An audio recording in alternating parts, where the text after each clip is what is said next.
Uno de los mineros sobrevivientes del derrumbe en la mina El Teniente conversó en exclusiva con Chilevisión Noticias. Alejandro Aristimuño nos va a entregar más detalles. ¿Cómo estás, José Alejandro? Hola, José Alejandro.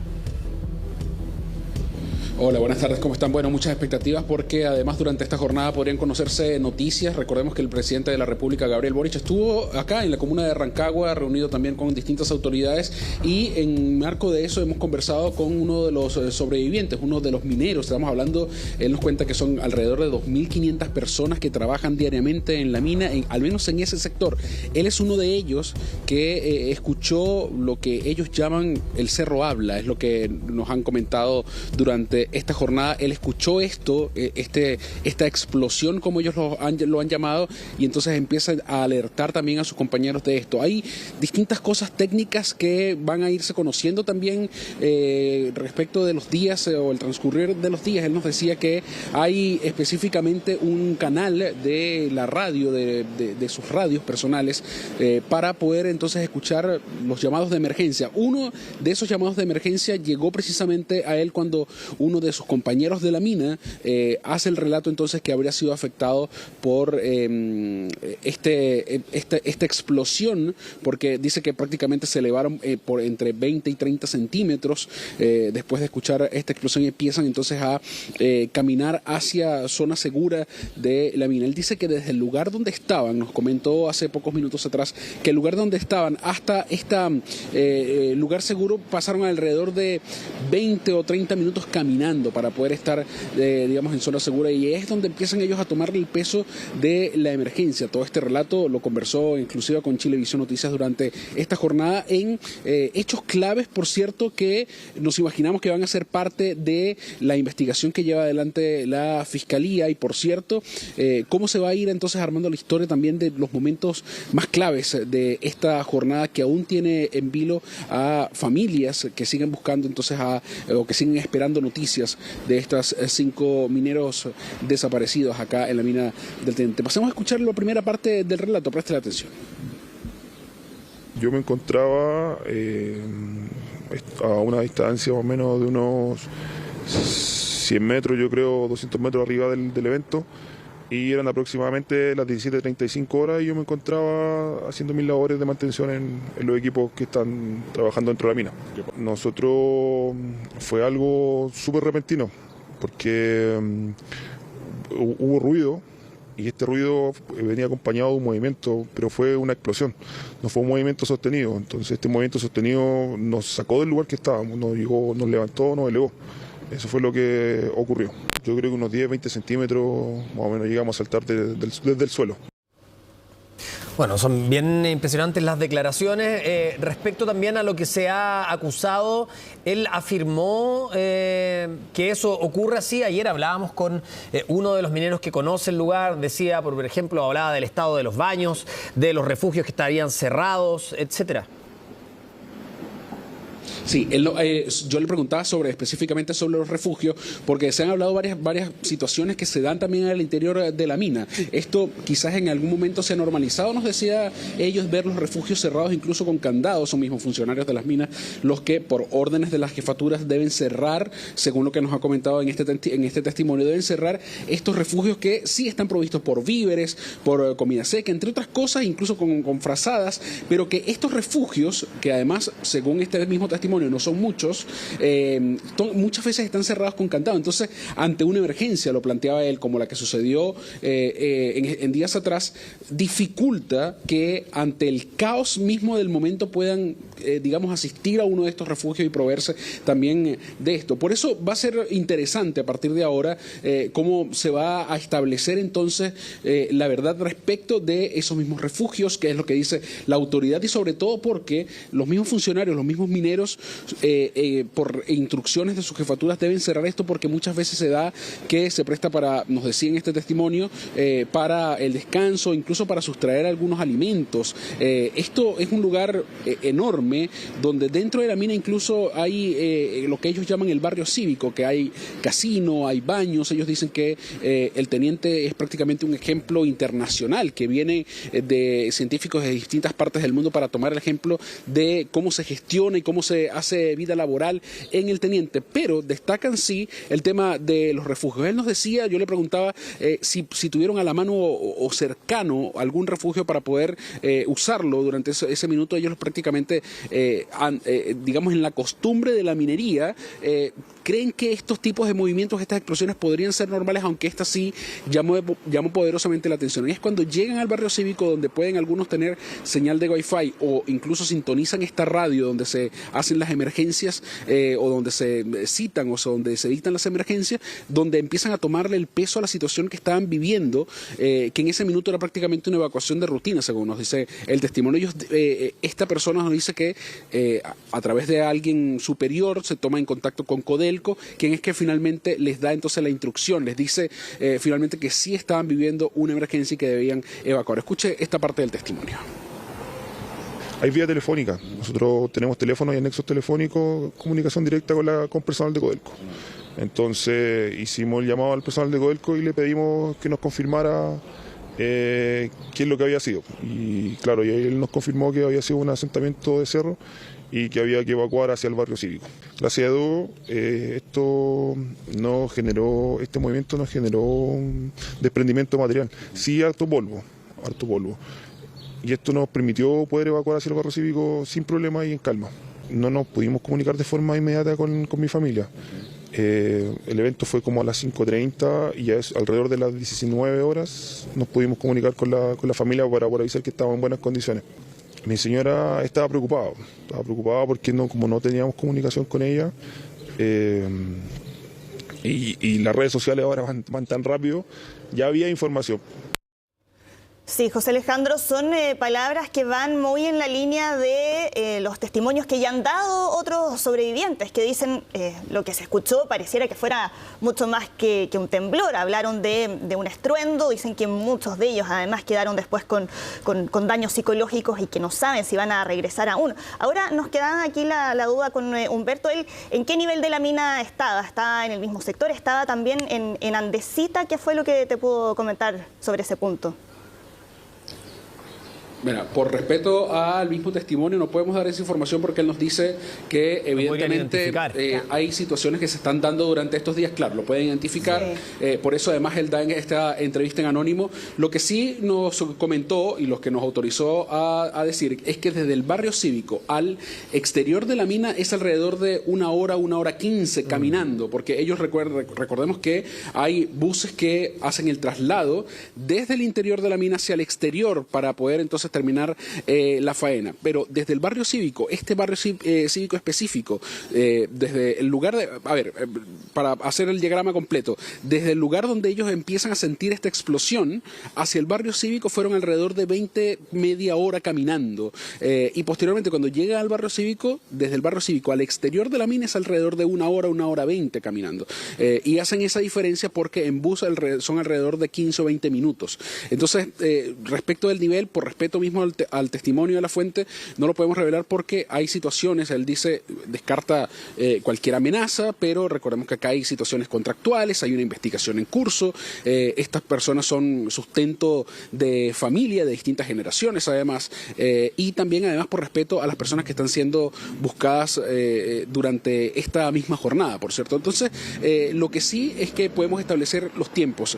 Esta persona que gentilmente nos da y nos comparte su testimonio como sobreviviente, desde el lugar donde está, donde siente esta explosión, hacia el barrio cívico, que este es el lugar donde hay baños, hay casino, hay incluso algunas señales de Wi-Fi, donde pueden quizás algunos compartir, entre otros, es desde ese lugar hasta el barrio cívico 20 minutos. Y después, entonces, por eso ellos hacen la diferencia. Esto fue alrededor de las 5:30 de la tarde y es prácticamente a las 7:30, casi 8 de la tarde, donde finalmente logran esta comunicación con el exterior.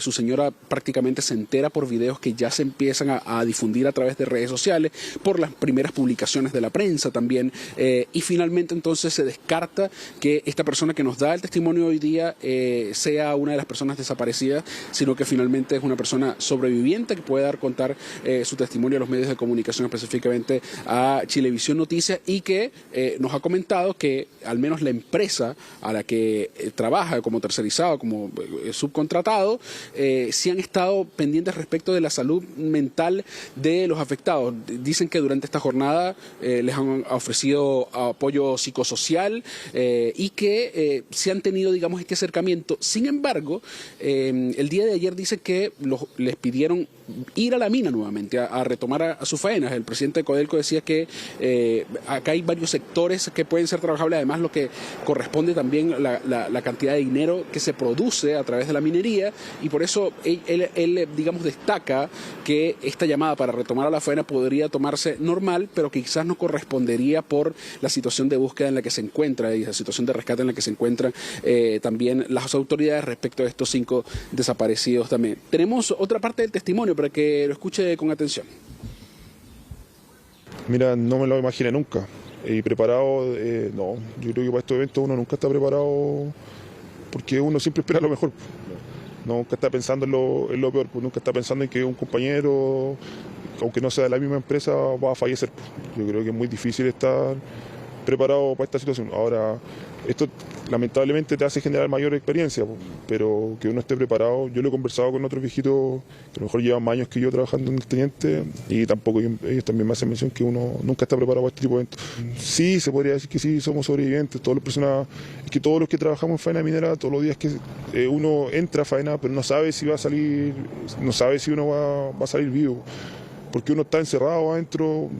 La naturaleza se puede comportar de diferentes maneras, y ya lo demostró. Entonces, cada vez que uno entra y sale de faena, es uno también que tiene que poner las reglas para poder cuidarse. Sí, no deja de impresionar esa frase, ¿no? Uno sabe cómo va a entrar todos los días, pero no si va a salir. Y Alejandro, te quería preguntar, en particular, las razones de este anonimato. Hay que tergiversarle la voz, él no quiso mostrarse en cámara, tampoco podemos decir el sector exacto porque lo pueden identificar, pero ¿por qué? ¿Ha recibido presiones? ¿Hay una prohibición de parte de la compañía de no entregar declaraciones? No hay, él nos dice que no hay una prohibición expresa por parte de las compañías a que ellos puedan dar sus testimonios, pero él dice que por el mismo respeto a el procedimiento, que va prácticamente en línea con lo que decía el presidente de la República, que acá la prioridad debe ser el rescate y la búsqueda de las 5 personas desaparecidas, pero que si bien es cierto, acá hay, insisto, él nos dice que hay temas contractuales, que él es sostén de su familia, y que además no se sabe cómo va a terminar esto, más cuando, digamos, la presión comunicacional también respecto de esto, además de la búsqueda de los desaparecidos, es también la búsqueda de responsabilidades. Entonces, claro, exponer un testimonio, quizás con rostro descubierto, con una identificación, dice él que podría jugar también en contra de su propia contratación, porque yo le preguntaba si él tenía miedo ahora o temor de volver a su trabajo. Él dice que prácticamente que no, que él ama su trabajo, que es una persona de minas, y que no tiene miedo, pero que sí le tiene un respeto. Y ese mismo respeto también nos decía que en pro de esta relación de jefaturas, de compañerismo, él prefiere entonces dar este testimonio en anónimo, mientras, digamos, todo esto empieza a tomar su curso legal, judicial y sobre todo la búsqueda de sus compañeros, que si bien es cierto, él dice que son alrededor de 2.000, él compartía prácticamente con 2.500 personas, no los conocía directamente, pero inmediatamente ya él nos cuenta que prácticamente a las 9 de la noche de ese mismo día empieza entonces a dar los nombres y empiezan a ubicarse. Esta persona sí lo vi tantas y tantas veces, compartimos en el casino tantas y tantas veces. Entonces, él nos dice, la razón del anonimato es, primero, como por respeto también a, digamos, todo el procedimiento de búsqueda, pero también por temas contractuales, porque no sabe todavía cómo va a terminar las responsabilidades, y esto pudiera entonces generar quizás algunos resquemores también con las jefaturas, que les han pedido, digamos, algo de calma también, que les han ofrecido ayuda, y entendemos también que frente a estas situaciones quizás las relaciones humanas pueden tornarse también un poco más complicadas, entendiendo que hay una presión estatal para la búsqueda inmediata de los desaparecidos, pero también de la búsqueda de responsabilidades. Por eso entonces entendemos nosotros que, y nos dice expresamente, y nos pide que se le proteja su identidad, que se le tergiverse la voz para modificar modificarse la voz, bien digo y corrijo, para poder entonces resguardar su identidad, sobre todo por el tema contractual y su figura también como sostén de familia. Hubo más detalles de este testimonio que quiero que también escuchen, y nosotros le preguntábamos sobre todo por el tema de si él sentía miedo o temor de volver a su trabajo. Él dice, como les hemos comentado, que no en esta etapa, que él con las horas le ha ido tomando el peso a la emergencia, porque en primera instancia el tema de la evacuación, quizás como un procedimiento rutinario, entre comillas, de protocolos, pudiera estar, digamos, supeditado a algún tema de humorada también, pero que conforme iban avanzando, iban también escuchando las señales de la radio y de las comunicaciones de Codelco, ellos empiezan a tomarle el peso a la emergencia, y evidentemente acá ya prácticamente cuando logran salir de la mina se ven entonces en una situación bastante complicada, que es noticia no solamente en Rancagua, sino que es noticia en todo el país y también internacionalmente. Escuche esta parte del testimonio. Lo hemos conversado en la interna y a veces uno piensa también y te piden a veces poder salir de este rubro, pero es lo que a uno le apasiona y lo que a uno le gusta. Entonces también tienden a entender esta situación. Y como levanta tu familia también. Claro, pues es como uno sostiene la familia, el tema de, aunque uno, o sea, hay que reconocerlo, el tema de trabajar en minería es bastante rentable. Los sueldos son buenísimos, entonces, y te permite vivir tranquilo. Con el costo de la vida que ahora hay en Chile, uno necesita tener un buen trabajo y necesita darle un buen pasar a la familia. Yo ahora le tomo más el peso y lo que pienso me da pena por la familia, porque detrás de cada uno hay hijos, hay hermanos, hermanas, papás, primos, tíos, quizás abuelos. Entonces, cada vez que uno se accidenta o tiene algún problema dentro de la faena, hay 10, 15 personas que están detrás tuyo.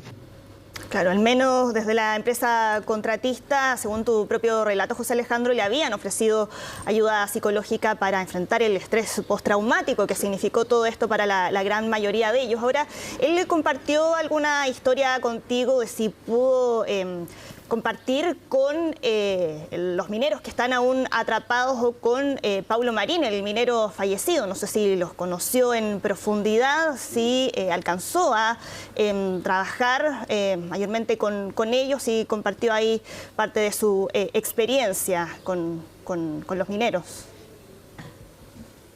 Sí, le preguntábamos específicamente eso, si los conocía personalmente, si tenía algún nivel de cercanía. Él dice que en primera instancia, cuando empiezan, digamos, a los mismos compañeros a definir quién se quedó dentro de la mina, en principio él decía que no los ubicaba, que no los reconocía, pero al pasar de las horas, él empieza a decir que quizás por algún alcance, y nos hace, por cierto, digamos, destaca lo siguiente. Él dice que es mucha gente la que trabaja en la mina, y él, haciendo una precisión de la declaración del testimonio anterior, él le dice a los viejos de la mina, se refiere también a los compañeros de la mina. No es una distinción jerárquica ni generacional, sino es prácticamente el trato que tienen los compañeros mineros a la interna. Por eso él dice que hace la diferencia y dice, uno escucha a los viejos y habla de prácticamente las personas que tienen cierta experiencia, pero que no es una cuestión que pueda distinguirse por edad. Le preguntábamos si era cercano, si conocía a los 5 desaparecidos. Él decía que en principio no, pero que después empieza quizás a tomarle un poco de sentido, quizás en las conversaciones de estos grupos de WhatsApp de los propios mineros, oye, esta persona almorzó en algún momento con nosotros, o esta persona quizás lo ubicas por este otro compañero, y él dice que no lo confirma inmediatamente, pero no lo descarta. Dice que probablemente pudieron haber conversado en algún momento, pero también recordemos que acá hay distintos roles en la minería. Entonces él quizás no estaba en la primera línea, no estaba tan al interior de la mina como estaban estas 5 personas desaparecidas, pero sin embargo le costó caminar con su grupo de compañeros alrededor de 20 minutos. Él nos hace también la salvedad que habían mineros de menor edad, prácticamente principiantes, de unos 22, 23 años, que fueron los que se pusieron mucho más nerviosos al momento que iban escuchando entonces el tenor de la emergencia, y que evidentemente ahí tuvo que expresarse, digamos, el compañerismo para poder apoyarse entre de ellos para poder hacer todo el procedimiento de evacuación, hasta que finalmente entonces conocen el tenor de la emergencia y pueden comunicarse con sus familiares. Agradecemos, por cierto, este testimonio que nos entrega a Chilevisión Noticias, y entregamos también a través de este despacho el mensaje que él nos daba, que es esperar con mayor esperanza que estos 5 compañeros mineros de él que están todavía en el teniente puedan salir con vida en las próximas horas. Esperamos que eso, por supuesto, sea así. Vamos a seguir atentos a las informaciones de las autoridades. Muchas gracias, Alejandro, por este testimonio exclusivo. Que estés bien. Gracias, José Alejandro.